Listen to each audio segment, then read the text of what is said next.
Hey guys, in this video I'm going to show you how to buy more credits inside of ElevenLabs. If you find this video helpful, please consider to like this video and subscribe to my channel.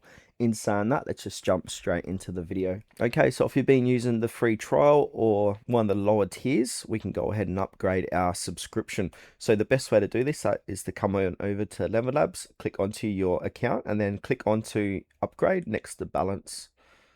Now it's going to show you your current subscription plan. So at the moment, I'm just using the free version for these tutorials. But if you're on starter, that can run out pretty quick because you've got 30 credits, 30k credits a month. So that's only 3 times more than your free version.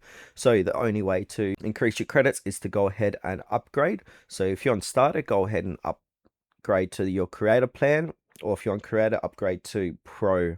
Now, say if I want to do start, I want to click onto upgrade, and then depends what type of subscription you want. So they're giving us a special here, subscribe to the yearly plan for 2 months free. So I'm going to click on continue to yearly. Then on the next page, you're going to have to add in your payment details. And once you put in your payment details, your subscription is going to be changed to that higher tier and you're going to get more credits as well.